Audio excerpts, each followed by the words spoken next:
All righty. Well, let's get started.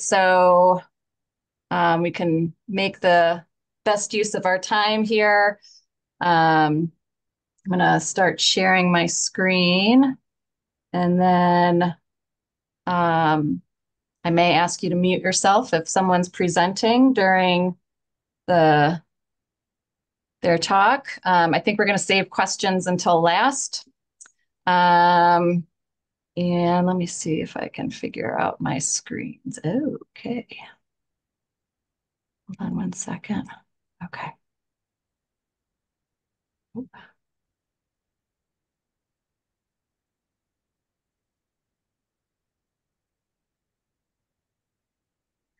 right. Nope, don't have enough screens to do all this. Hold on a second. Okay. Okay. Now I got to figure out how to share.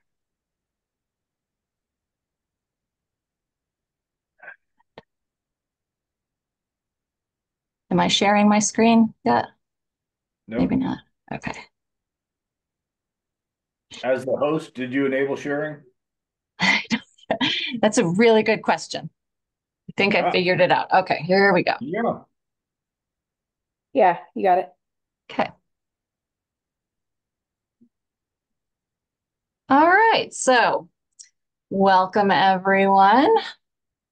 Um, My name's Laura Quattrini. I'm the director of the Big Thompson Watershed Coalition, and I've been working with some of our other county, local, and federal partners, state partners, on the fire recovery efforts.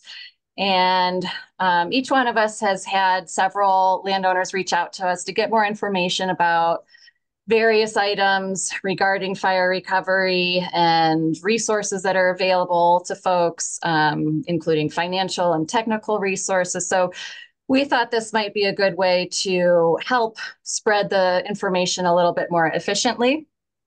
Um, we are recording this presentation, so we're going to make them available to the community afterwards, both on this larimer.gov website, and then Dave will probably be reaching out to you, or maybe Deb, about to put this up on the community website as well. Um, Given that you said that that is a pretty accessible site for folks. So I want to do a few introductions. Lori Hodges is here. She is the director of Larimer County Office of Emergency Management. Max Erickson is the supervisory forester with the Colorado State Forest Service in the Fort Collins field office. And then Rosanna, or Ro DeLutis, is here from the Farm Service Agency. She's the acting county executive director and will be here to talk about the Emergency Forest Restoration Program. Before I get into what the agenda is today, I just want you all to know that on behalf of all of us, our hearts do go out to all of you, especially the folks that had their homes burned. Most of us have been involved with the Cameron Peak fire recovery efforts, and it can be a very long, a very frustrating, never easy. Like you said, Dave, something unexpected happens all the time. Long recovery process. So we are here for you. Our goal is to provide you with the resources we can to the best of our abilities and based on your needs. Lori, with the Office of Emergency Management, has set up this recovery collaborative model. It's almost identical to the Cameron Peak Fire Recovery Group that I participated with and still am in the Cameron Peak Fire Recovery. But basically, this is for all the different agencies and organizations to stay organized. A lot of different organizations and volunteers are wanting to help, and this model is helping us to stay organized, making sure we're not stepping on each other's toes, and trying to be as efficient with our work as possible. These different work groups focus on anywhere from immediate recovery needs. So we have these individual needs and unmet needs working groups that have been focusing on human services and housing support and emotional and spiritual care, which are the immediate recovery needs. And then today we're going to be focused more on the moderate to long-term recovery needs. I am the facilitator of the water recovery work group that really focuses more on water quality and trying to make sure we're implementing projects over the long term, protect our water sources. So today we're going to talk about, I was telling my presenters that when I developed this agenda, it made sense at the time, but when I was putting my slides together today, the flow didn't seem to work great, but we're going to go with this anyway. So first, Lori's going to talk about the hazard tree removal program. I'm going to let folks in. The hazard tree removal program project. And then I will talk a little bit more about some information assessment that is currently happening that will help us plan for the future. Then we'll move on to landowner safety, which again, Office of Emergency Management, perfect topic for them. I will talk a little bit about soil erosion and tactics that landowners can take to help prevent soil erosion. And then Max with the State Forest Service will talk more about forestry considerations. And then we'll get into a little bit more of financial resources that might be available to you with the Restoring Colorado's Forest Fund, as well as the Emergency Forestry Restoration Program. So now that Lori's on the phone, okay, I'm going to turn it over to her. All right. Hello, everybody. Yeah, I'm Lori Hodges. I'm the Director of Emergency Management for Larimer County. Before I start with the hazard tree removal, I do want to touch a little bit on the declarations for this disaster.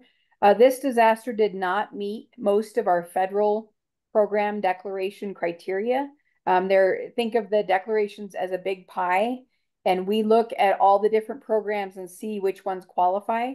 You guys might hear that we got a FEMA declaration for this fire. That is correct, but it was one declaration in a suite of declarations, and the only thing that it covers is the fire suppression effort. So the aircraft, the fire engines that were out there, water drops, whatever that was, that's what that declaration covers. It does not cover individual needs. So we did not get a FEMA declaration. We didn't meet their thresholds for individual needs. So there isn't a program that you guys can apply for through FEMA. It doesn't mean that other federal programs aren't available. So Ro's going to talk about her program, obviously, and then we are working with the Natural Resources Conservation Service, which is a federal agency for post-fire flood risk and erosion control, those kinds of things. So we are going to be doing some assessments, and we might have some projects in the fire area with regard to the Emergency Watershed Protection Program. So I just wanted to kind of clarify that really quick, because I know there's always a little bit of confusion about, what programs are available, how big was this, is FEMA coming in, do we get individual assistance? So if anybody has any questions, let me know as we go forward, but just wanted to kind of clarify that piece really quick. As for hazard tree removal, what we've done in the past for the big fires that we've had is we know that when you have dead and dying trees, those trees can fall out of nowhere when you're walking along a path or when you're driving along a road, and there's really no warning for that. So it really is a life safety concern for us. So after the Cameron Peak fire, we did have our debris contractor go out, and for all private and public roads, we did hazard tree removal along the public easements there, along those roads. And then we got landowner permissions for areas where we thought that there was a risk on a private road where we needed to get through that area to another area. So we will be doing the same thing for the Alexander Mountain fire. It's just along roadways, both private and public. However, I will say if you have a gate on a road, we aren't going to be going past that gate. If there is a road in the area where there's a bunch of homes behind that gate and you want to work with us on that, we can work with you on that. We just don't want our debris contractor going up and dealing with locked gates and not being able to get access. So just know that if you have a locked gate when they're up there, they're going to bypass that area and keep on going. They also probably won't do roads where there's one person off the road because we consider that more of a driveway. So keep that in mind as well. So we are going to try to do the hazard trees as much as we can in the hazard area because we know that those trees can be a life safety risk. And also it's a risk for egress to get out of the area in case there's another disaster or another emergency. Where we're currently at with that is we do have an arborist. And so it's a certified arborist that tells us which trees are either dead or those trees that are going to die. So it's not some arbitrary opinion where we see a little bit of charring along a tree and we decide to take the tree down. It really is, are these trees either dead now or are they going to die quickly? And if that's the case, then we decide to take them down. If there's a tree that's on your property where you're like, that's along the roadway, and you're like, I don't want this tree gone, save this tree at all costs for whatever reason. I don't know, maybe you're married in front of the tree. Then put something on that tree that says do not remove. And we will talk to you about it, or we will bypass that tree. If it really does look like it's going to be a risk, though, we'll talk to you about it and see what we can do. So the arborist has already gone out there. They've already assessed the area. They said there's around a couple thousand trees that would need to be removed. The really small trees probably wouldn't be removed because they're not really a life safety risk. And then the arborist is going to go up and start marking the trees because when the debris operator goes up, they just remove whatever trees have been marked by the arborist. So that's kind of where we're at. We're hoping if we can get this done before it starts snowing heavily up in the area so that we don't have the snowplow dealing with down trees at the same time. So we are in a time crunch. We understand that. But hopefully all that made sense as far as the hazard tree removal piece. Oh, also one last thing is we won't be hauling those trees away. So like in the Cameron Peak fire, we will be removing the trees and chipping them on site. And then they scatter the chips. And it actually looks really good. It's not like a big pile of chips anywhere. They scatter the chips, and then that also helps with erosion control. So that's kind of our plan. If you guys have any questions or concerns, just let me know. Is this a good time for that, or are we waiting till the end? Yeah, it's probably a good time for that. We got, Okay, yeah, so- you got it. Okay. So your arborist, is that someone we know?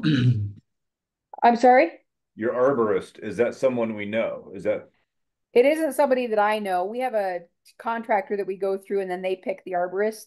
It's somebody who's certified as an arborist, though. okay? And is there just so I'm clear, are we talking about a lot of different areas, or is this mostly Cedar Park, Storm Mountain? It's really a limited area in Cedar Park and Storm Mountain, yes. Okay, so Just that's along that western side of the fire. oh yeah, I know the area. I'm just making sure if there's other areas that are involved here. Otherwise, I need to be asking all the questions for Cedar Park and Storm Mountain. Okay, yeah, and we were told that the person who's in charge of the public improvement district went out with them to do the assessment. That was my next question. This has been done with connection with the PID. Yes. Okay. Yes. So they were out there with them during the assessment, so they should be fully informed as to what trees we're thinking about removing. Okay, and I'm not sure. The stack of emails going through at a rapid pace has got me a bit fuzzy. Are you saying that there's a couple thousand trees they're looking at doing this with? Okay. Yes. I was thinking the number was lower, but that's probably just my fuzzy brain. Okay. Other questions? So it's not just Like, yes, we have a question. Sure. We live in the back 40s. Okay. Are you helping us out back there? I mean, Is we can there a give you the gate gate back there? code. There's a gate and a code, and I mean, So most likely not if it's a gated road. However, is it just you guys back there? No, Well, there There- were 5 homes back there, 2 that were completely destroyed. And then 3 of us survived, but all of us have damage. Okay. So after this, I will put my email in the chat. Email me and I will get that to our arborist, and then we can find out if that road can be included. We would have to coordinate with you guys though, because again, I don't want the debris operator to come up and have the gate be closed and us not be able to get a hold of anybody. So I can check with them and make sure that we get that area assessed. But send me Not an a email so problem. I can work with you guys on that. We're happy to coordinate with you. Okay, Thank I'm gonna you. put my email in there right now. I think I have it anyway. Okay, everybody should have it. It's in the newsletter that I send out, but I just put it in Yeah. there. So. My last slide has all of our contact information on it as well. Okay, great. All right. Well, if there's no more questions about that program, I will keep moving on. Just real quick, I wanted to let you all know about a project that we have been working on, the Big Thompson Watershed Coalition, and many partners make up the Big Thompson Watershed Health Partnership. And at the end of last year, we started working with the Colorado Water Conservation Board and their Wildfire Ready Watersheds program to develop a wildfire ready action plan for Big Thompson Watershed.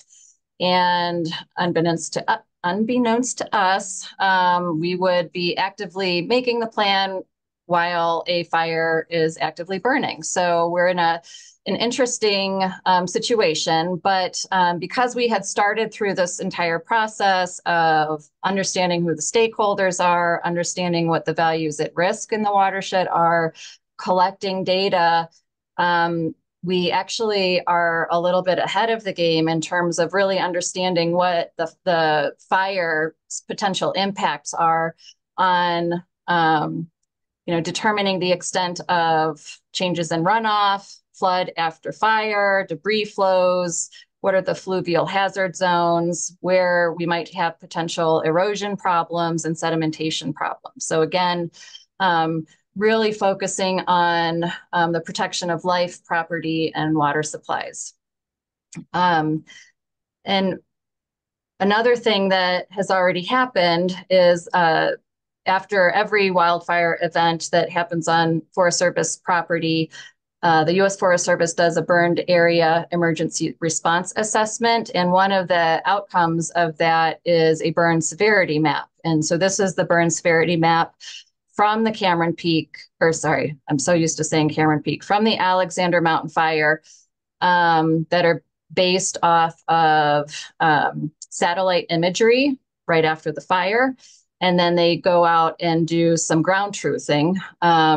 This is not a fully ground truthed map because it immediately after the fire was put out, it started raining a lot and they had a lot of access issues. So it's not completely ground truth, but they feel pretty good about this map. And this will also be used in our planning efforts to give us models like this sediment delivery to streams map. And again, the redder areas are showing areas where we might see more sediment loading into the stream. So this is a big focus of ours when we're talking about water quality impacts.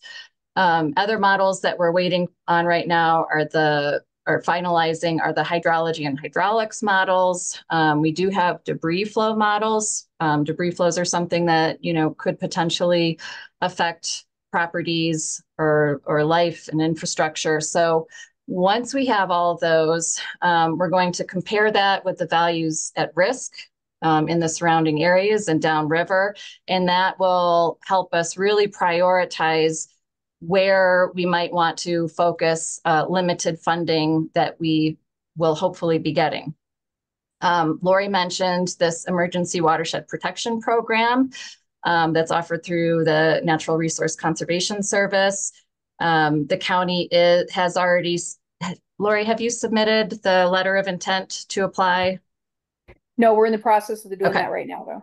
Yep. So the county will be submitting a letter of intent, letting them know that we will be applying for this. And all of these other models will actually help the NRCS employees focus or really better understand what the needs are for this area to really better understand how we're going to protect life, infrastructure, and water supplies. In my experience working with the Cameron Peak Fire Recovery, other sources of funding that we've tapped into for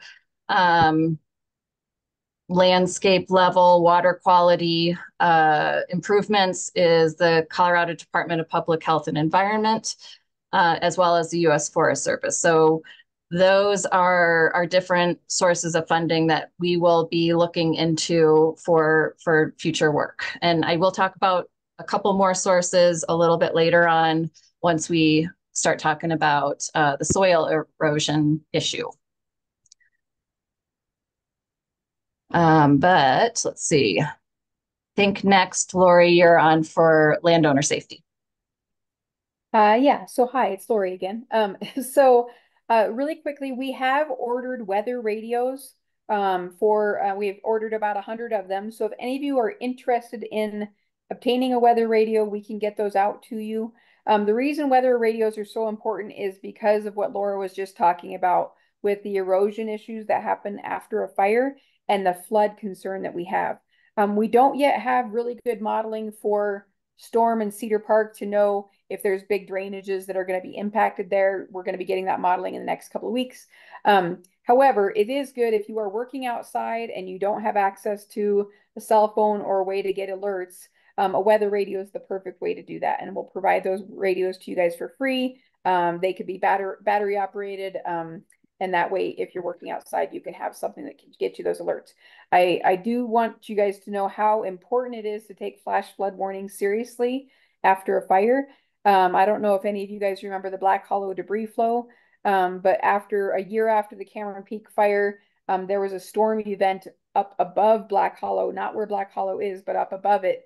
And that debris flow happened so fast that it was faster than we can get warnings out to people. So by the time that flash flood warning happened, we were already having that debris flow impact homes. So it's very important to act quickly if you get a flash flood warning in the area for at least the next couple of years. And again, once we have that modeling, we're going to be able to let you know which areas are probably most at risk. We already know that Cedar Creek is probably the highest risk that we have.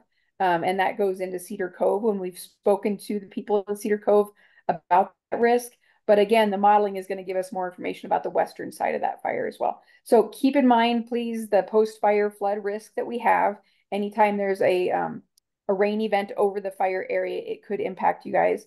If we do find that there is significant risk, then we again are looking at that emergency watershed protection program to see what might be able to be accomplished, whether it's debris basins, sediment basins, or whether it's flood barrier bags like we've done in the retreat, where people have flood barriers that help them for flood and erosion control to protect their homes for a few years, and then we remove those bags. So that's all kind of in the assessment process. So we'll keep you guys informed. Hopefully everybody on the phone is part of that newsletter that I'm sending out. If you're not, send me an email to be added to that newsletter. We'll just continue to send out updates as we get them. And then also know that you guys might have more sediment coming down. So you might have for your private culverts, private bridges, you might get those clogged more often than they would have been in the past. Again, for private culverts and private bridges, we cannot do work on those. But we do have volunteer groups like Team Rubicon that's come out before, and they've done the mucking out of culverts for people and helping them with some erosion control. So if you start to see those issues, let us know and we can see if there's any teams that are available to maybe help you guys. So that's really it for kind of that landowner safety. One, just always make sure that you know how to get emergency notifications, that you have a way to get notified if you're working outside, and then take those notifications seriously when they do occur. Did I miss anything, Laura? Okay. No, that's actually a great segue. Because I'm gonna, oh, go ahead, Dave. So the question is, and it'll probably be my job to broadcast the idea of the weather radios. What is the mechanical part of how we contact you and you mail one to us? We drive down and pick it up. What's the Well, if you can thinking? find out the number that you guys want for that area, we can arrange to get them up to you guys. Okay. Or if you're ever down here, we can always give them to you. So Okay. you and I can arrange that as needed. So if I can come up with a list of people who want one, I could get them from you and then get them distributed. Yeah, and then there's a certain it comes with instructions, but we can also instruct people over the phone on how to what's the word I'm looking for? Like set it up. How to set up the weather radio with the right frequency to where you get the weather alerts for our area. It's pretty simple. That we've used these Midland radios quite a bit, and we use them in Cameron Peak as well. So we could give people instructions. There's instructions that come with the radios, but some people like to have somebody talk to them, or a few people, we did it for them before they left and got everything done and then sent it up to them. So, We'll just do a radio party at my house. okay, that sounds But good. everything else at my house, we'll just do that too. Okay. Another thing, and for those of you who've not been up here, one of the things that it is a help up here is we do not have large swaths of hundreds of acres of burned land. It's strangely sporadic. I was meeting with a guy today who works with the dumpster company we're using, and he was saying it's not at all like I expected it to be. It doesn't look like a moonscape. It's almost as though the fire had a mind and was going different directions and had their little fingers of it. And there's green trees here, and then there's brown trees, and then there's a blackened section. So that's the good news. We shouldn't be having large acreages that are sending water down and flooding Cedar Cove. It will be interesting once they do their analysis. Would like to see that. The other thing in that regard is I believe that Bayer map is available online. Is that correct? I don't know if it's available online or not. If the U.S. Forest Service put it out, it would be, but I haven't seen it online yet. Yeah, I'm pretty sure it is. I think it's on NC Web under the Alexander Mountain Fire. I know that it was signed off on from the regional office. Because I just recently got a pretty nifty map of the area finally that focused more on our area than the entire burn scar, because yeah, we're not so worried about what happened over there. We need to be able to get people going the right places here. And if we can have an idea of where the serious burns are, I mean, without having anecdotal evidence of having everybody call me and say, yeah, I have these spots that are really dead and these spots are, yeah. Well, I'm about to talk about that right now. That's a segue, huh? Yes, exactly. What y'all should be on the lookout for. All right. So I'm going to talk a little bit about the mechanisms behind why we see post-fire flooding, just so you understand what's causing it. So, of course, I'm guessing maybe that our forested watersheds protect our water supplies. And when the forest disappears from disasters like wildfire events, it really does affect downriver water supplies. So the forest actually slows the velocity of rain when it hits the ground or when it's coming to earth, and it just basically allows water to percolate into the ground rather than flowing down the hill slope. Obviously, the roots stabilize the soil and prevent erosion, that sort of thing. So after flood events, we see trees and homes burned initially, but there's also the aftermath that occurs for years after the fire. We do see erosion issues with a lot of sediment loading into water systems that can cause fish die-offs and problems for municipalities. And then what Lori was talking about earlier, this picture on the right is actually from Black Hollow. We see debris flows, which can cause, and flash floods, which can cause more infrastructure damage and even loss of life. So we're really trying to, raise everyone's awareness that it is a serious issue and you do need to stay diligent. So the mechanisms behind these post-fire risks is, and I actually just learned this today because I wasn't sure how hydrophobic soil is created. So it's actually as vegetation is burning on the ground, it creates a gas that penetrates the soil.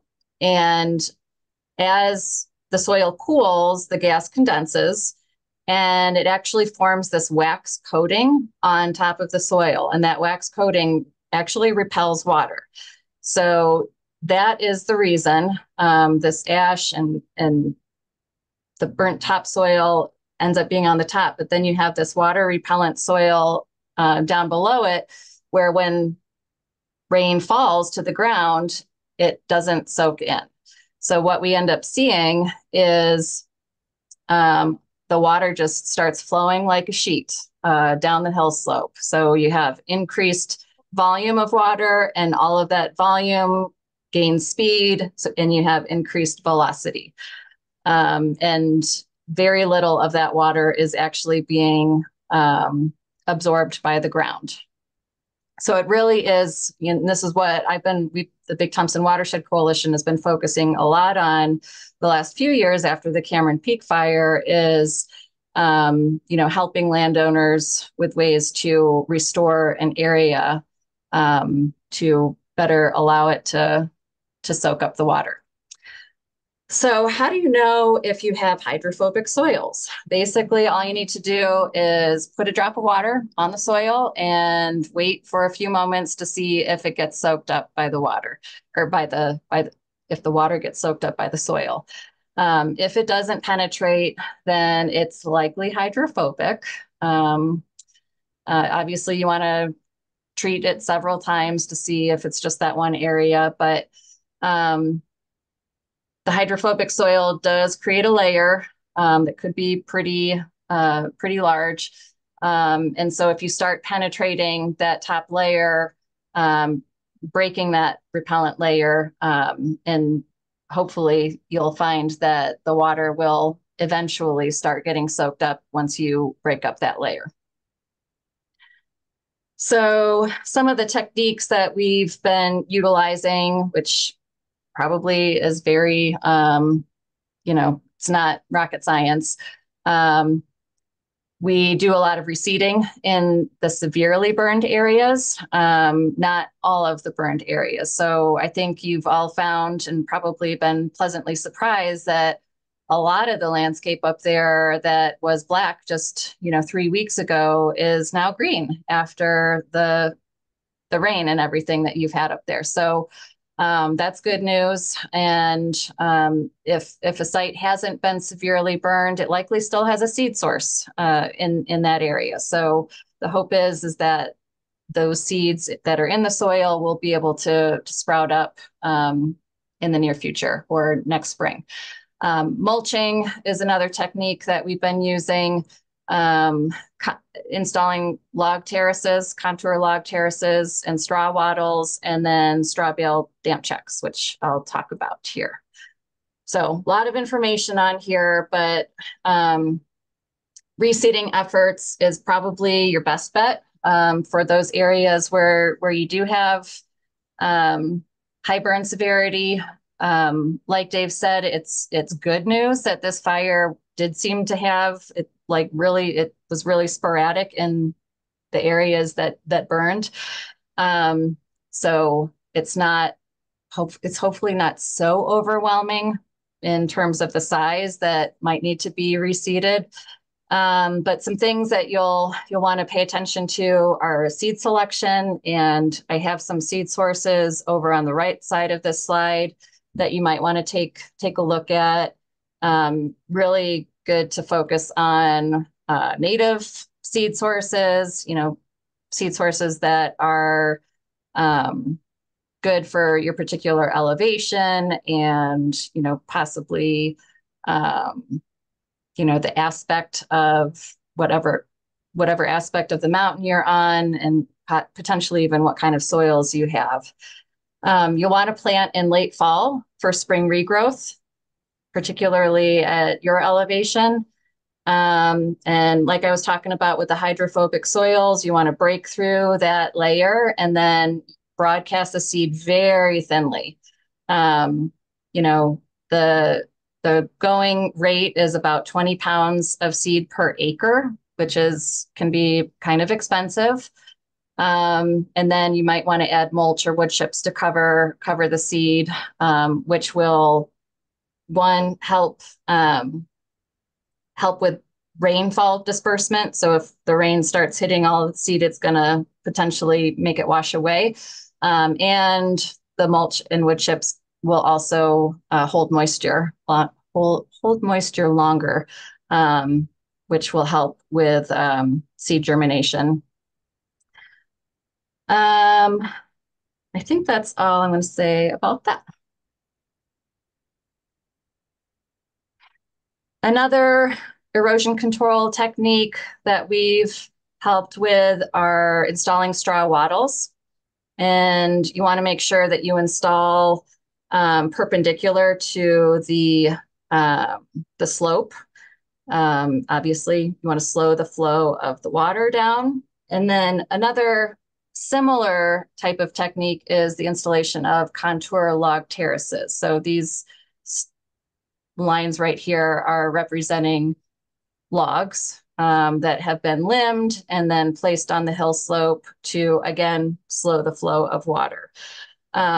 These can be effective in appropriate places, but it is pretty labor intensive, particularly the installation of the log terraces, and they need to be installed correctly to not cause further erosion problems. So you want to make sure that the logs and straw wattles are 100% in contact with the ground. And in fact, especially with the logs, even like have a trench dug down a little bit so that you can make sure that the log does have that 100% contact with the ground.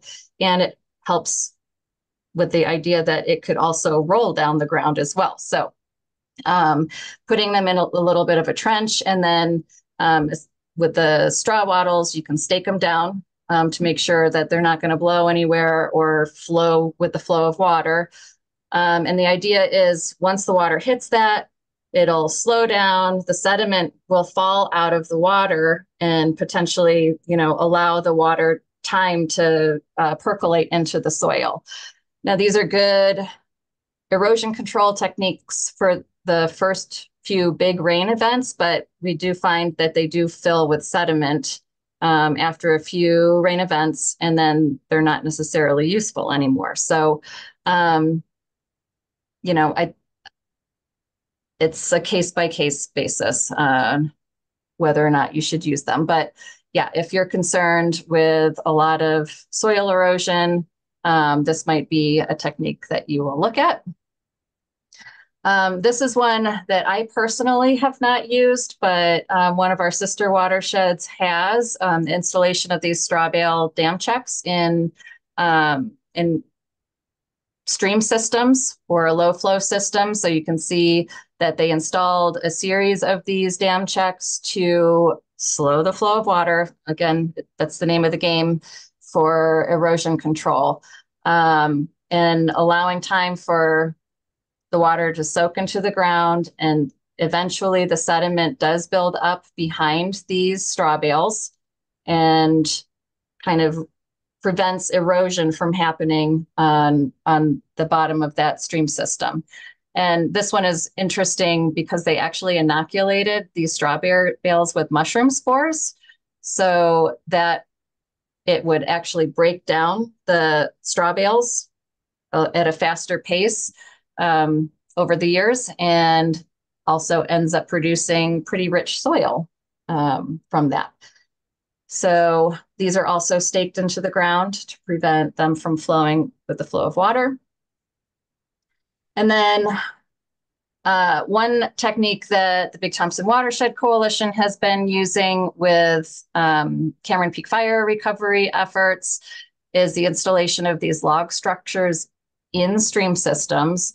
So in a lot of stream systems where we are seeing post-fire flooding, the sides of the stream are actually eroding away and moving with the water and getting further and further incised. And so we installed these structures to help slow the flow of water, allow sediment to fall out and rebuild the bottom of that stream bed, and then reconnect the floodplain with the uplands. This is done with, we get these structures engineered. So we work with an engineering firm to help us really make sure that we're putting in the structures in the right places, that, knowing that they can handle the modeled amount of water that's potentially coming down those stream systems. And then we also need to work with getting permits from the Army Corps of Engineers as well. So not everyone can do this type of installation, but if you do have a stream on your property, it might be something that we could potentially look at in the future. And please do not just put wood into the stream system. Yes, definitely not. So that is these are, like I said, these are engineered where we make sure that these logs are jammed in there and, they're not going anywhere. They might move a little bit, but we install these in places where they will not have a potential impact downstream. So like if there's a culvert, like just downstream of this particular log structure, we wouldn't have put the log structure there because we don't want that flowing into the log structure. Thank you, Lori. One of the Community Foundation of Northern Colorado had a fundraiser for this camp for the Alexander Mountain Fire. And they have, I think, almost $100,000 that we're currently working to determine where the funds might be able to go. And I do think that they would be interested in learning, if folks need seed, if folks need straw wattles, things like that. And the Big Thompson Watershed Coalition can work with you all to try to figure out what that need might be up there. So to help us determine how much money we might need for that. One of the things that we did for Cameron Peak Fire is we just bought a bunch of seed, we bought a bunch of straw wattles, and then we had a workshop that showed folks how to install the wattles, spread the seed, prep a site for seeding, and then we would give all of the attendees of the workshop a certain number feet of wattles or bags of seed or something like that. So we could potentially talk about doing something like that. And I think that's it for soil erosion. Does anyone have any questions about anything I just talked about? Yeah, go ahead. We received some of the seed after the Cameron Peaks fire, and I'm just wondering if you would remember the mix or type of seed, so when we go to acquire more seed, what we're looking for. I bet Will knows. So Will Davis, one of my employees, he was around when I think he was actually the one that bought the seed. He was the one that gave it to us. Yeah. Okay. Yeah. So he knows exactly where it's from. So I can get that to you. Yeah. Thank you. Seems to me that what we need to be doing is finding out how to go about getting it in bulk and seeing if we can get that funding source to help us with defray the cost of it. Yeah. And then also, it's an excellent idea.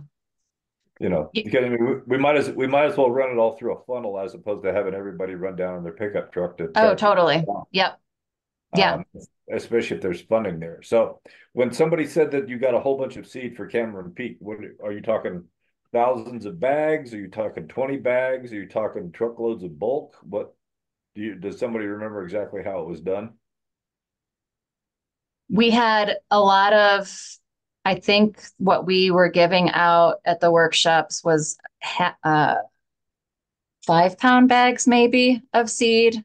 We received a 20-pound bag. Okay, it was a 20-pound bag. Okay. Yeah, it was one 20-pound bag. Okay. Because that from your chart earlier, that's the 20 pounds per acre. 20 pounds per acre. So that all depends on how many acres people have. Yeah. So that might be helpful if I guess, Dave, do you think that having folks reach out directly to me to identify like how many acres they might have, or? I think it's a good theory. We have a hard time getting communication out to people to tell them to reach out.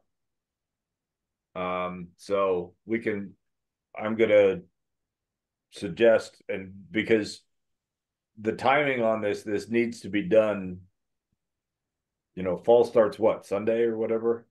It needs to be done probably during late September, early October, doesn't it? Mm-hmm. Yes, I would say probably early October. All right. So we will send the link out for this and everything else, but I think we need to see, we have actually, up here, we've had a number of what I call blocks at our initial recovery meeting session. We put together blocks of finance, website, and different things. To me, we need to put together a new block for supplying this seeding and possible wattles thing. Okay. And so I can see about getting that out this week, and see how fast we can come up with it. Because to some extent, we need to get it across to people. On this one, you snooze, you lose. We'll take one run at it this year, and I don't know how long that funding is good for, but if it stays in the bank and we can hit it again next fall, that might be a good thing. Yeah. As far as this seeding goes, I do have a question. Would I be totally out of line if I approximated and said that if the grass has come back up, don't worry about that part?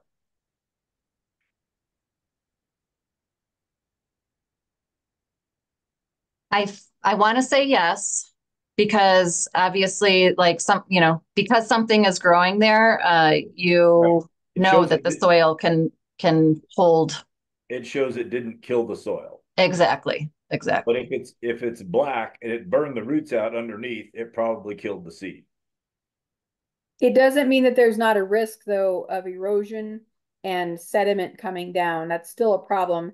You Right. might not see that hydrophobic soil, but at least for a year or so, we're going to still have that risk of heavier flows and heavier or higher probability of sediment or erosion problems. So I wouldn't make it seem like there's no risk there. That's all I would agree with that. The thing is, if you're trying to get people to seed the part that's already been seeded, we're going to spend a whole bunch of time on the entire area and not the parts that are specifically gonna definitely cause a problem. Yeah, I agree with you there. And yeah. so that's what I'm trying to move toward. And if you look at our map, we really don't have that many places where the stream crosses the road. So that's to some extent good news. We need to pay specific attention to those ravines, and and try to make sure that they stay clear of anything blocking that road. But by and large, we hopefully, fingers crossed, of course, depending upon what the weather does, we shouldn't be sending large flows down to Cedar Cove from up here. We realize you guys have large areas that you have to concern yourself with farther down, but from up here, we're going to be watching out for more gully washouts and things like that. Yes, Cedar Creek is at risk, but it's mostly going down to Cedar Cove because there is some high burn severity up above there. But going into Storm and Cedar Park, we're not seeing that yet. But again, I want to see the final models before I say anything about that. Yeah. On our property, Cedar Creek makes a large S through our acres, and we have very steep hillage of very burned trees and ashy ground above the creek.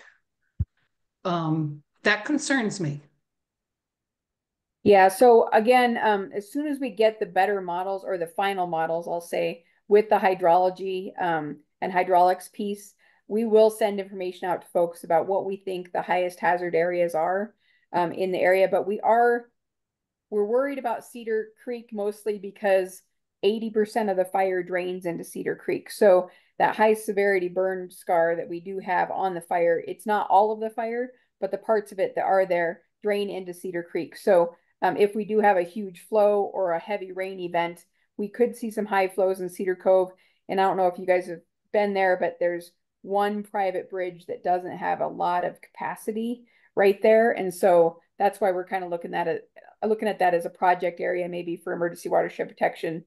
But it's an area of high concern for us where we want to see better modeling. We want to see kind of how the ground reacts when we have these rain events. What are we seeing as far as any kind of sedimentation? So I think we know some stuff, but we'd like to know a little bit more. Right. And so you're saying that's down in Cedar Cove, the private bridge that you're somewhat concerned about. Correct. Yeah. And so to some extent, our responsibility, if at all possible, is to have the flow up here absorb into the ground so that we're not sending it off to them. Which leads me to a point, you probably have as much area behind those lock gates that's feeding into Cedar Creek as you do in front of the lock gates. And so, these people, these friends of ours who are behind the lock gates, they have a much larger area and a much larger concern. And so they kind of need you guys to take some time and meet with them so you can see what's behind those locked gates and see that's the big area. I can take care of all our people on this side of it, get them weather radios and seed and that kind of stuff. But the volume is going to come from behind the locked gates. What I we need the completely most. agree with that because we have areas where it's completely burnt trees with gray ground on a steep hill heading down towards our house and towards the creek. So I have very large concerns about that area. And you're behind the gates, right? Yes. Yes. We're in between the two gates. So for the gates, that's for the hazard tree removal along the roads where we're saying the gates are a problem. However, the biggest thing that you guys can do right now is sign that right of entry form, because Okay. for all other projects in the fire area, we are going to have permission from the landowner to do work on that property. So once we get that permission and we know what those projects are going to be, we'll be able to reach out to you guys and let you know, hey, we can do seeding or we can do wattles, or we know that this is a high hazard area and therefore maybe we're going to do the flood barrier bags. All that comes with that modeling, but without a right of entry, we can't do anything. And some projects, if one person doesn't give us permission, it kills the entire project. So the best thing that you guys can do right now is talk to your neighbors about that right of entry form to give us permission to do projects. Obviously, we're still going to talk to you guys about what's going on, and you guys can always say no to a certain project. But without that permission, we can't do anything on the land. So very important. Again, from my reading of of emails that came through, with that USDA grant, the reason I haven't filled out that form yet because I was worried about them contradicting each other. Yeah, that's why Rose here tonight, so she's going to help us. Still be okay. Yeah, Rose is going to talk about it, and then if there's questions, but from my conversations with her, the hazard tree removal is in the public easement, and therefore it's exempted from that program anyway. So it wouldn't cause you guys to no longer be eligible, but she can talk more about that when she's. I can just touch on this real quick since it's a topic right now. I'm not sure that's exactly correct. As far as like the easements on the roads, those trees, if they remove those would not be in something that we would put into your application anyways. And any land that has been worked on, because we'll say you wanted to get those trees in your personal drive taken care of, we would exclude those acres and that land out of that application. And we kind of look at it as it's not land that's being applied to this application. So it's not part of that environmental, it's not part of following everything that we require on our applications and all that eligibility. Does that make full sense to you guys? Yeah. Can I ask a question? Does it mean all the acreage there? So coming into our property, okay, we lost 40 to 50 acres coming into the property, okay, and it's just toast. So if we, and that's also where the power lines come in. So I'm just thinking about how to keep those power lines safe. If we take all those trees down on either side, that could only be a few acres, and there's 40 acres there. Sure. So would it just exclude those few acres, but not the 40? Yes. So we would basically take it where we would look at your land, and we have a GIS system that we put your farm in and have everything that we can see, and we can easily cut out the acres that you have already worked on that you are not applying for. So anything that's near, and we can't add roads into it anyways. So we would cut out your roads. So we would just cut out slightly outside of those roads, and any kind of trees or any work that was done on those, we would exclude. I've had people contact me and their house was center of their property and they had damage, heavy burn damage on the western side of their house, and on the eastern side, they had a little bit of damage and they wanted to work on those trees and not the western side. And that's totally acceptable. They could clear out their shed that got burnt down. They could work on those trees because that is not what they're going to be applying for. And it's only the western side. And those are the area that they would not be touching and waiting for all of this to happen and to apply for. So another you. example is Thank you.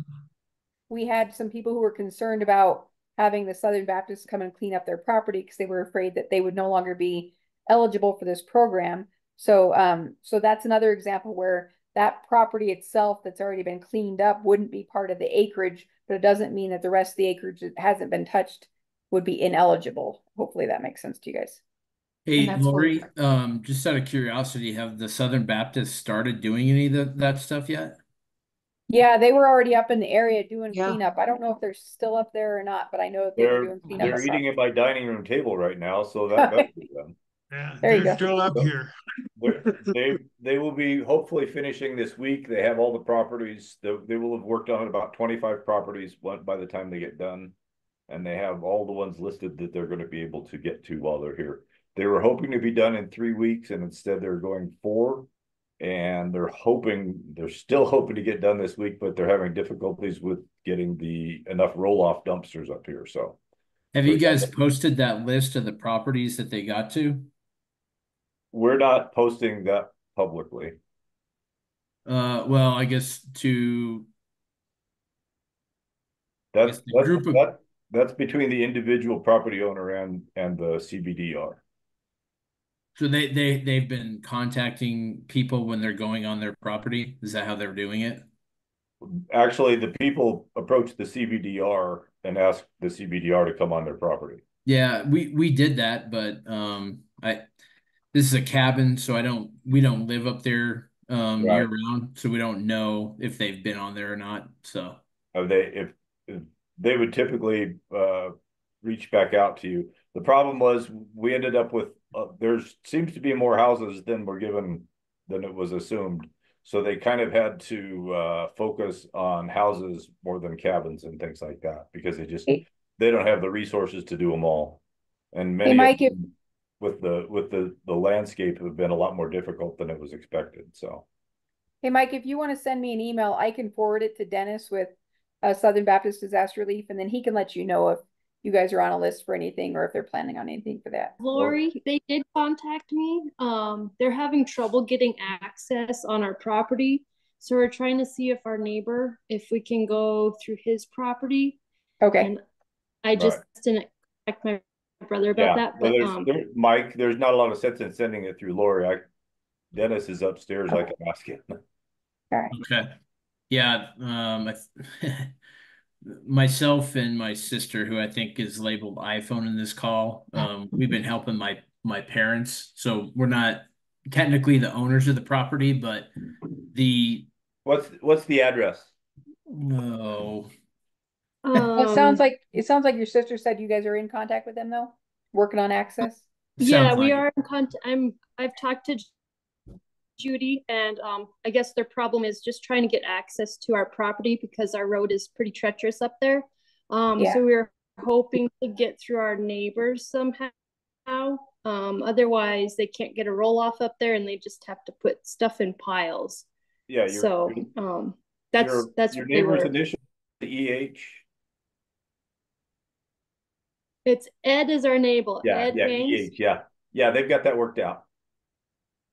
They're working on that. Okay, perfect. Okay. Okay, so they haven't. Let's start taking care of our in-house business and let you guys take it again. I apologize. Oh, that's okay. Yeah, you guys, if you want to take that offline, that's fine. Yeah, just happy to make more connections to help everyone. But next we're going to shift to Max Erickson with the State Forest Service, who's going to talk about the trees. Hey, good evening, everybody. Great conversation so far. Lots of good information. I'm here to talk a little bit about the forests that you have and what you might be thinking about as you go through this recovery period. And I think definitely something that's important long term, but some of these other things like soils and stuff like that are kind of those more immediate actions. But I'll share my screen here for a second and show you a few just publications and some info that you can go and reference as you continue going through this, and then as well as another program that can help supply seedlings. Laura, please stop me if you cannot see a website right now, but otherwise I'll keep on going. Yep, I see it. Great.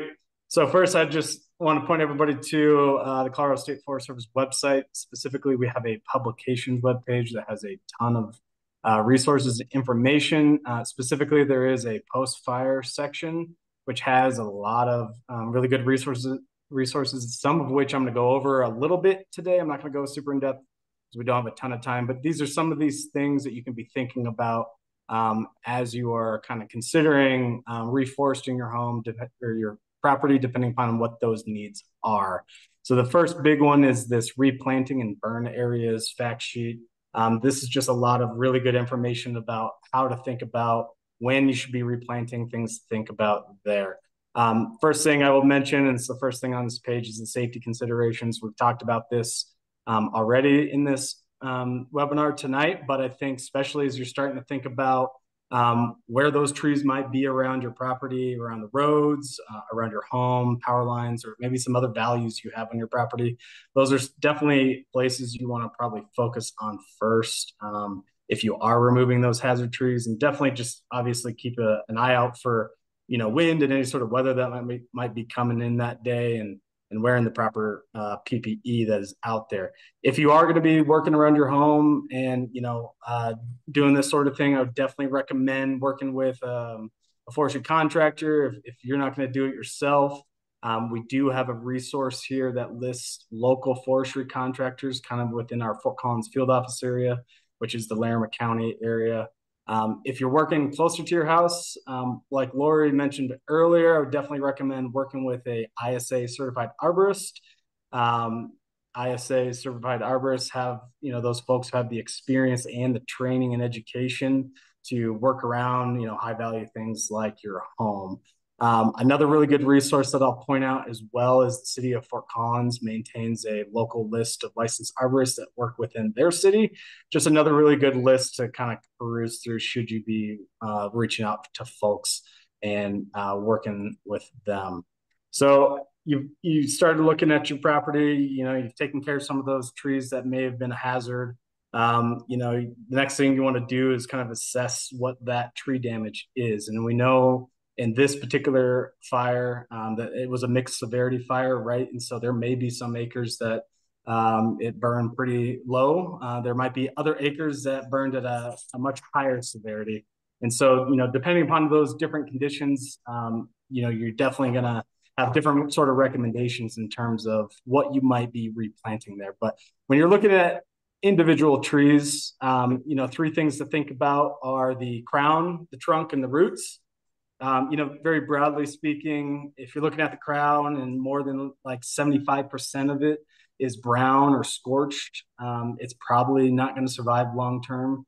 If it's less than that, it's probably going to do okay. But this is something with any of these trees that got burned, it's going to take some time before we really know how they're going to go. But if you have more than 75% of the crown scorch, it's probably a tree that might not survive long term. You might want to get rid of sooner than later. The other thing you can look at is the trunk or the cambium, which is the kind of living material right under the bark.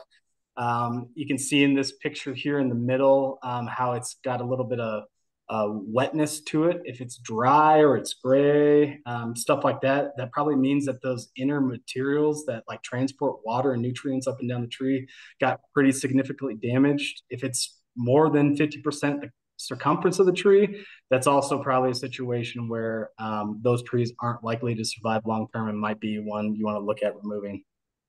Last thing, looking at the roots. So, there's been some conversation so far about, the soils. Is there still vegetation around? Is it kind of showing some of those hydrophobic soils?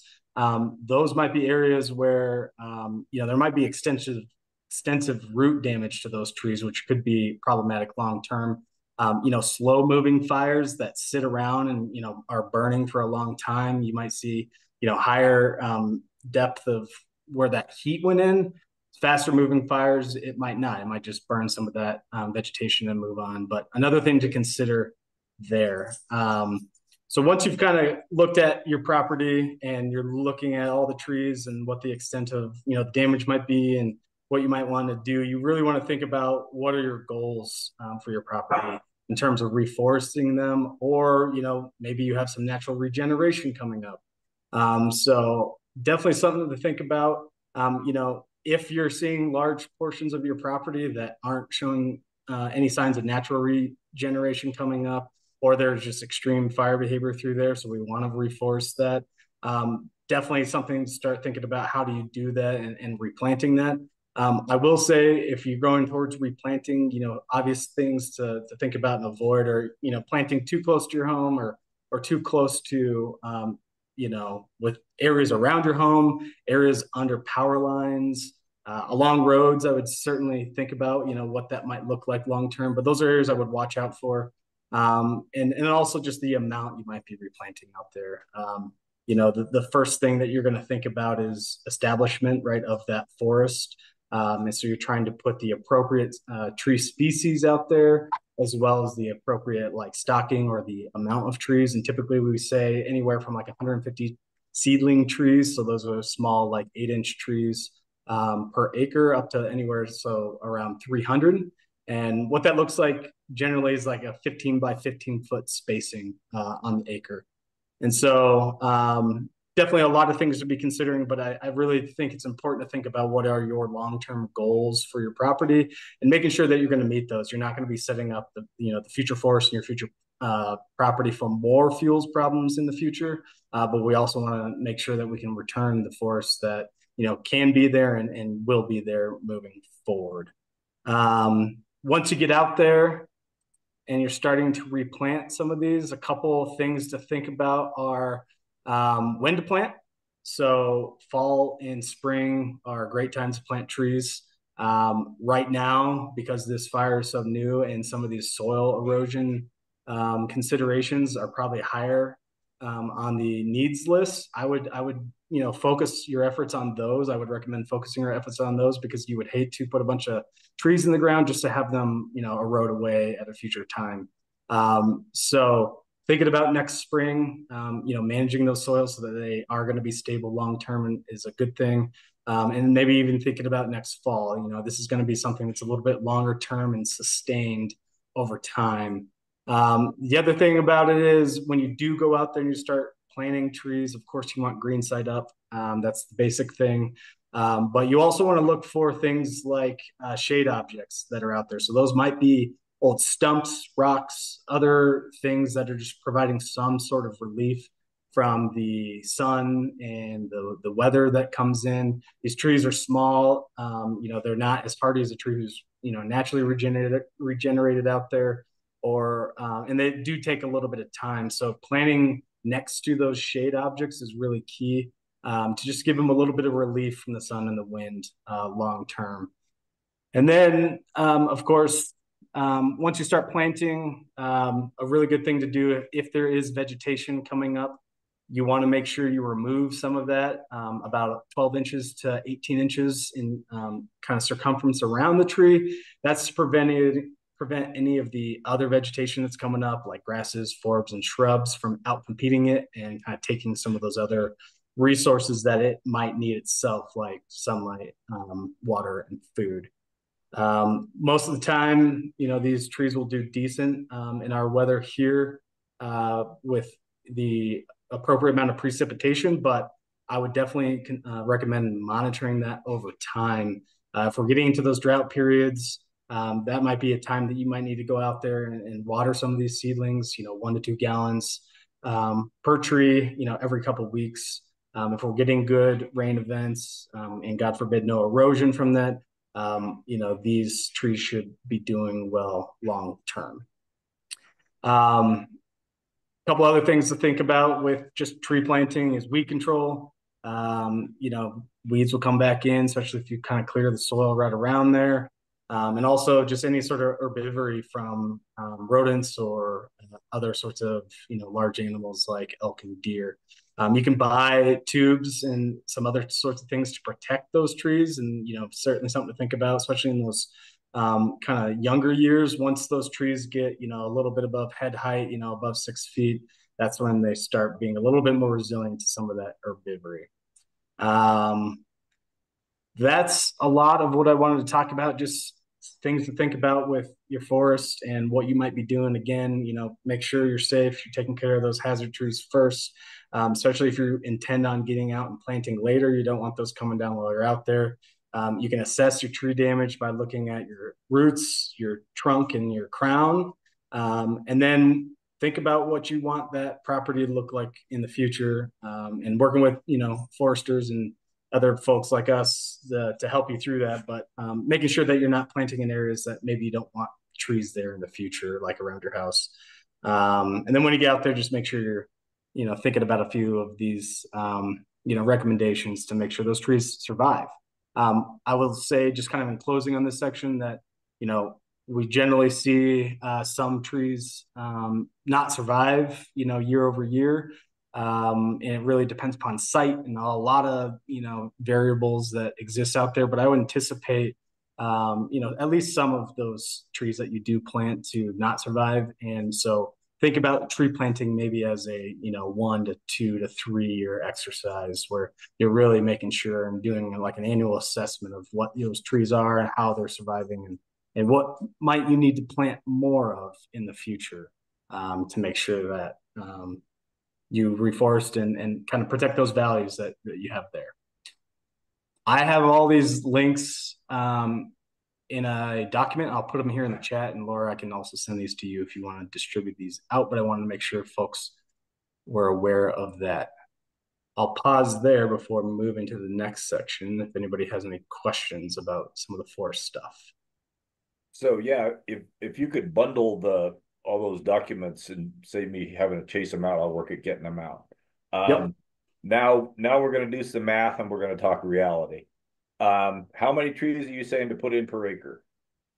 Anywhere from like 150 to 300, depending upon the site and the species. What form are these trees typically in? Are they just sticks in a package, or are these potted? They'd be in like plugs, so 8-inch plugs. So they're fairly small trees. Okay. And those are the ones that are kind of intended to the cheaper trees. You can certainly buy larger trees from like local nurseries, and that would be something to do. But they're cost significantly more. Because some of these people are talking, they have 30 acres that needs to be redone. Mm-hmm.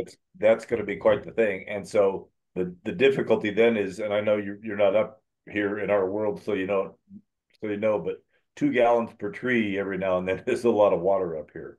Many of us small, and that kind of stuff. So what we're going to have to kind of figure out is how do you retree large areas, because your thing said dig a hole 6 to 12 inches in diameter. That's a lot of holes. That's a lot of, I assume that's part of the USDA program is getting reimbursed for somebody to do it, but it's a big project to take on. And we realize it's a long-term effort to make this come back the way we want it to. Yep. You probably, excuse me, you may not be the right person to ask this, but as far as seeding, the seed that we plant in the fall, are we hoping it germinates in the fall, or are we hoping that it germinates in the spring? Spring. Spring. Okay. Yep. So correct me if I'm wrong, but if we had people out there with broadcast spreaders and spreading it out on the snow, we would possibly be helping ourselves. No? You want it to be down on the ground before it snows. Okay. Or after it snows, according to the spring planting schedule. Yes. Or you plant it in the late spring. You can definitely do that as well. So, but there shouldn't be snow on the ground when you plant it. Could you do it between snowstorms? I'm trying to figure out how to get thousands of pounds of seed out there. I haven't seen that as a recommendation. Okay. Right. Just wondering, because I mean we've got a lot of places to do this at. Yeah, I think because the ground is hard in the winter, you want the seed to be like down in the soil, at least covered a little bit. So you prep the soil by raking it a little bit, breaking that hydrophobic layer, broadcasting the seed, and then kind of tamping it down afterwards. That's going to be tough to get on these large areas. So, okay. And I know that some places they have the stuff where they spray it on. It's got some stickum stuff that they do on roadsides and things like that. I don't know if that's something that's doable or not, but Yeah, okay. I think that's even more expensive. I'm sure it's more expensive. The question is, what do we do to make it work, especially on some of these hillsides? You're just not going to get up there with a rake. So Yeah. I'm trying to prevent Lori's Cedar Cove from getting overflown and Right. say get it into the ground. So we're trying to come up with as many ways as possible to make this work. Yeah. Max, I do have a question. Sorry, Dave. Oh, please go. Um, how, knowing that this fire is really spotty, and I think, of course, we do have some larger areas that were severely burned, but how far away would you say is a good seed source for, um, potential natural regeneration? Yeah, that's a great question. Typically, when we talk about sourcing seeds, we want to talk about species first. That's the easy thing. But second, elevation zones are really critical, especially here on the Front Range, where the lower elevations are much hotter and drier, and then as you get higher in elevation, it gets a little bit wetter. I don't know what the number is off the top of my head, but I think generally like within 1,000 feet is like a good rule of thumb for sourcing seeds. But a lot of these trees that are grown at the local nurseries that are growing these seeds have like different stuff that you can order and get that.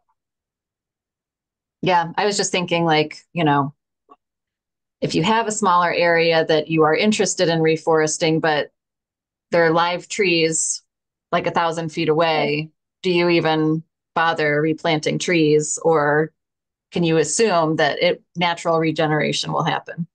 I gotcha. And that depends upon the species of tree. So ponderosa pine has a relatively heavier and larger seed that doesn't disperse as far.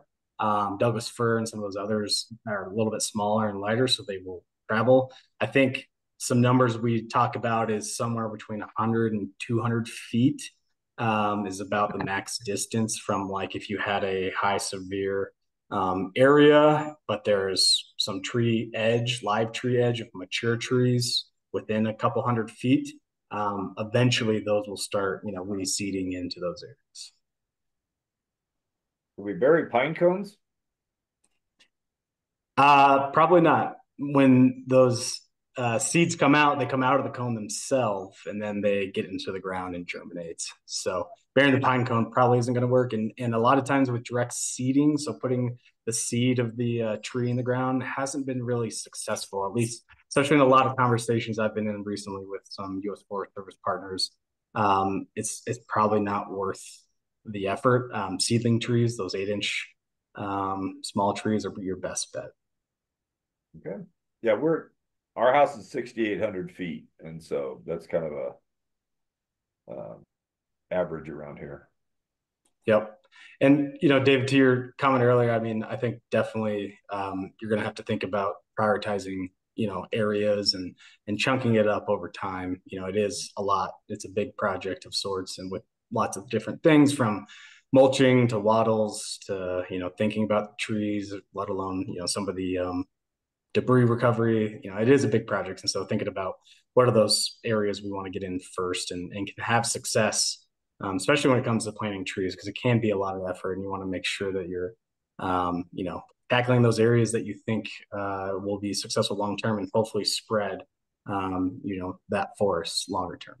And it would seem part of the whole watershed conversation that we should have people keep their eyes out for when something's starting to if we're getting a river flowing someplace, if things are starting to wash out someplace, that we might pay attention to it and get up there and stake it down as soon as possible with the wattles and things like that.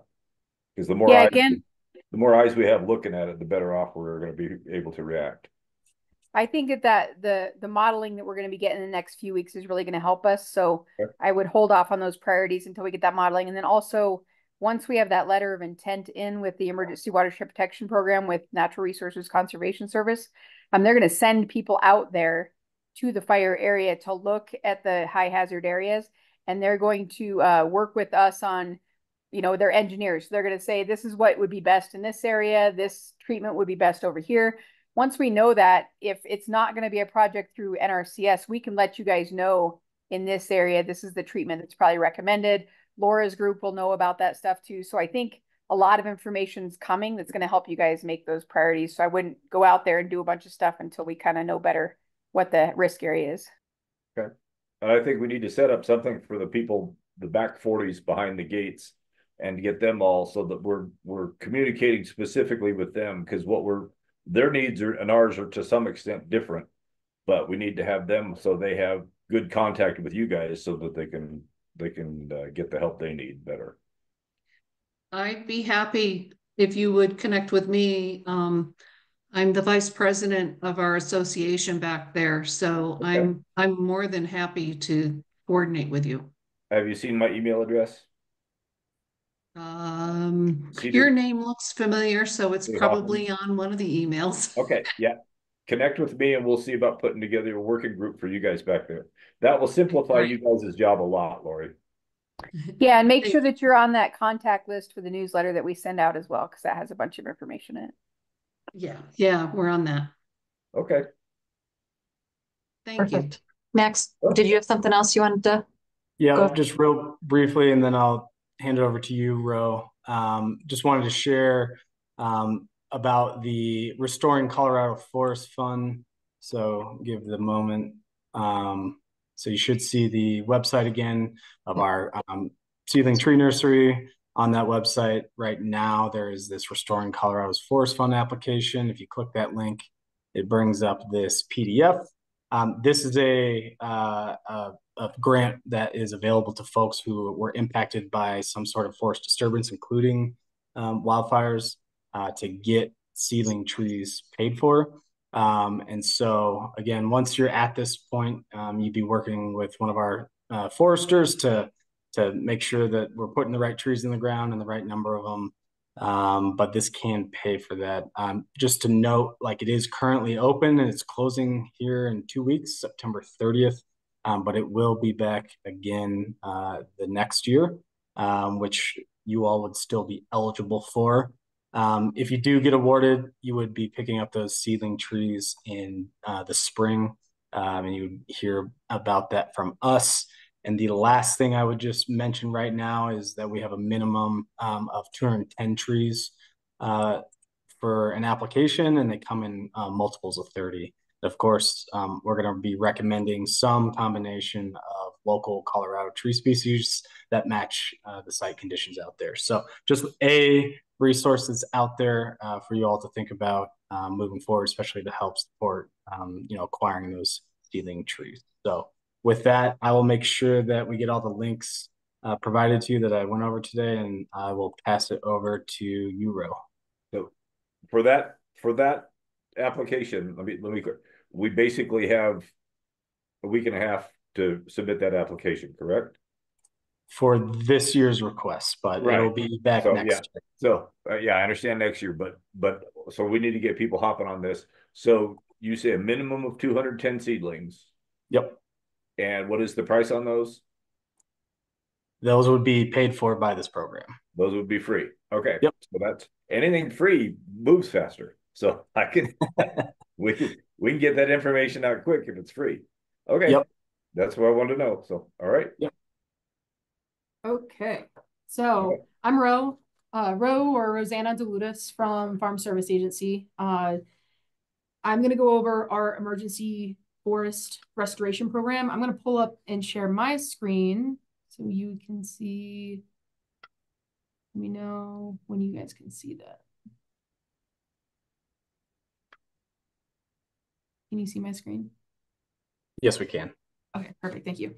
So this is our fact sheet that we have for this disaster program. It doesn't really say as much as I would hope it would say, but I'm going to kind of go into a little bit more detail with everything in here. So if you are looking at other programs like we were discussing earlier, as long as you are not requesting the same land and getting payment on that land, then this could work for you.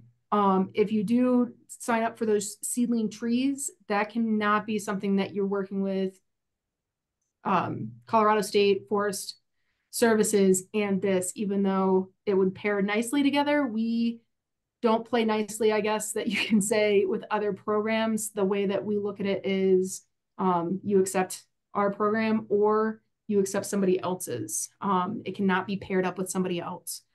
So with this, you can see that it has to be by a natural disaster. I have requested that this is the natural disaster was from the severe drought that we've been in for the coming on 10 weeks in Larimer County.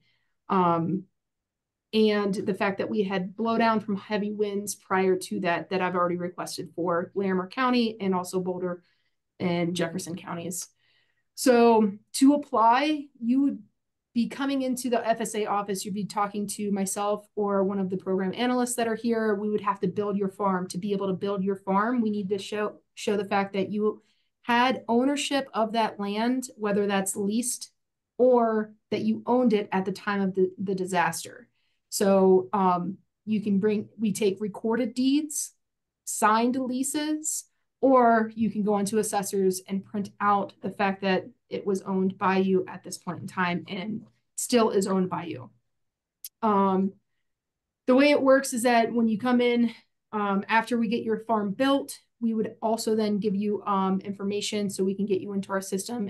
It's a form called an 8027, which is our customer data worksheet. It's basically just your information, your contact information, phone number, email, address. If your address is not the same as what you're applying for, we need to know through that recorded deed or that information showing the fact of what property we're looking at.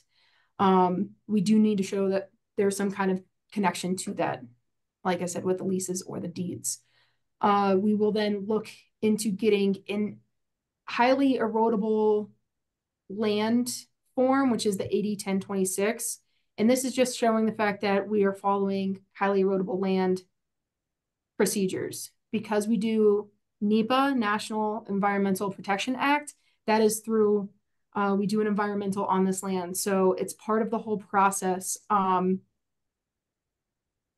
After we get your land in, we know your farm number. Now we can start doing that application, and that application is going to be Colorado State Forest Service or another agency, which we call a technical support provider, would go out on site, see exactly what you need for this land to be brought back to a healthy condition. And we will cost share up to 75% of everything. And as you can see in the cost share payments, we can pay up to $500,000 on one person or legal entity per disaster. So if you know that you have extensive damage, this is possibly something that would be more along the lines that you're looking into. We would pay on everything. You'd have to show the fact that you've paid all of the components have been paid for, and then we basically reimburse. That does not mean that you have to do every single component that has been designed in your conservation plan. It could be piece by piece or all lump sum all at once. So if you were to say that we needed to show seeding, and then you also had debris removal, say you did the debris removal and you can show us that that is done and paid for, then we pay you that reimbursement. And then you can focus on the next one. Or you can do all of it all at once. So as far as the practices, that is going to be more of our technical support provider that goes out there and assesses all of that. There is a little bit of a list of what these all encounter. And just to make sure that you all understand it, this is a program for private landowners. So if you are an industrial or a commercial forestry land, then that is not going to apply. So this is going to be non-industrial private forest land. To also touch base on is that the definition that we look at as forest land is that somebody who has at least 120 width, 120 feet of width, at least 1 acre, and at least 10% of coverage of trees. So those are the qualifications to show the fact that you are forest land. You do not need to apply for all of that though. So say that you fit that 1 acre exactly, but you're only going to apply for, we'll say, 1/10 of an acre. That's totally acceptable. We just have, the only minimum that we have to show is that there's at least a minimum of $1,000 worth of damage to that land. And that is the qualifications for those. The other difference too is that we do have our process through all of this is at least 2 years, and we can even get an extension up to 3 years to do all of these practices and conservation plans that has been developed by our technical support providers. So, and like I said earlier too, you do not have to, if you have work done on a piece of your property, you do not have to apply for that because that's going to mess up that environmental. If you were to do anything in the land that we're doing the environmental on, that could limit your eligibility for this program. But if we exclude that land, that does not hinder that application. Okay. Any questions? We have a question. Sure. We filled out all the forms, forwarded all the forms that were asked for, and never were told anything about coming in. So I'm wondering if we've missed a step somewhere because we just kept emailing you all the stuff that you were asking for. So at the moment, just to give you some hindsight of everything, I have new employees that don't have access to all systems to be able to generate farms at the moment. We are also in our end of fiscal year. So our fiscal years are from October 1st through September 30th. So at this point in time, we are super slammed with a lot of information coming at us and trying to get out the door. So even though we have not finished building your farm and so on, we are not, it's still in the process, and we will probably be working on it more so October 1st, because I think that's when one of my employees, my newest employee, will have access to all of these forms or all these systems that we have. So it's okay that we haven't come in then? No, and a lot of this stuff we can do online as long as we know where your property is and we can find it in assessors. We can pull it into our farm and our GIS and pop it in easily. So if we know that's the land that we're going to be using, then perfect. It makes it very easy if the owners are applying for this because it's easier to find. Okay. But it doesn't have to technically be the owners. Okay. So it sounds like it probably will be a while then before that initial inspection happens, before work can start. I have sent it off for approval because it has to go to my state official, and then it goes to the national office for them to approve. We are in the process of getting that done. We're shooting for the beginning of October for our sign up. Okay. And once we get the okay, yeah, we can do a sign up, we're going to be building farms and doing all of those things. So we have you on a list, and anybody who has been contacting us or showing interest, we have you on a spreadsheet so that when we do get word, we can start sending out emails to everyone to say, yes, we're in sign up mode. Here we go. And then those on-site inspections are going to be starting ASAP.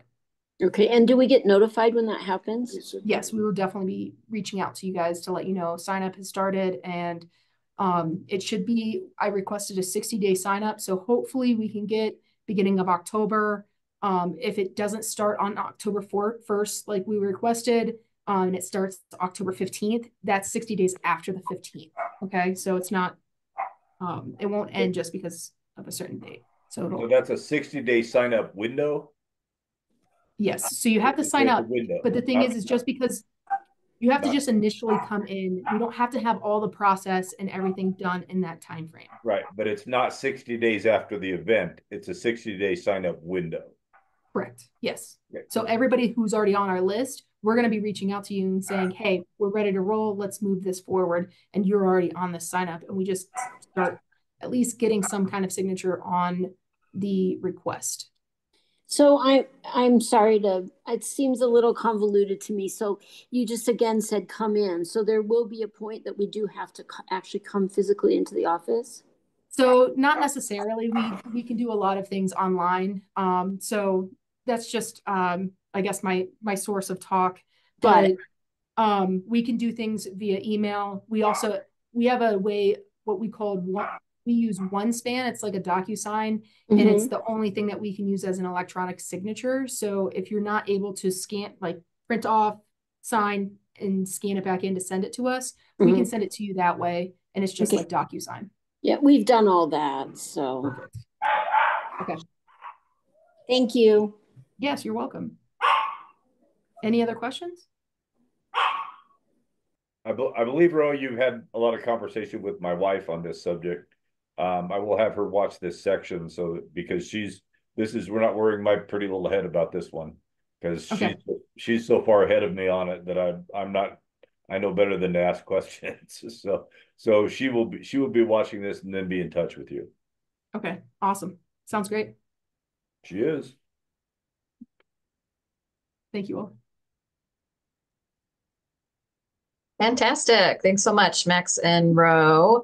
Just going to share one more screen that has all of our contact information on there for you all.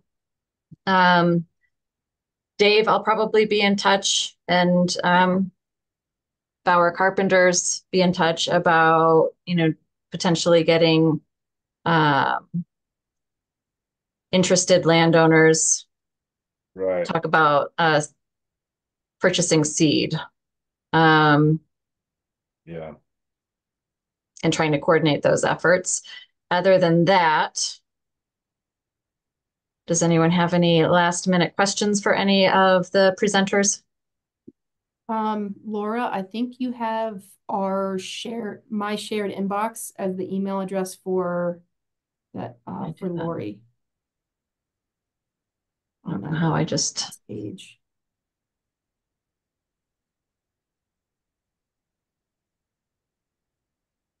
Huh. I don't know how I just did this. Oh, there we go. What do I have? So you have my shared inbox as USDA and Office of Emergency Management. Oh, oops. Yeah, but I did put my email in the chat. Okay, don't look at that. I'll just forward them to Lori. It's fine. Lori got a new job. Yeah. Good. Is that a sideways move or a promotion? No, I'm never leaving Larimer County. I don't know what you guys are talking about. and y'all are welcome up here anytime. Just let me know you're coming because even if you were up here at the very beginning, things have changed so much and so much has gone on. We'd love to take you on a tour. So, all right, sounds good. Thank you. Yeah. Awesome. Thanks so much, everyone. Have a great night. For all those of you this who has been are very educational, and I really appreciate it. Great. Good night. You same Thanks, everybody. Bye. Good night. Good night.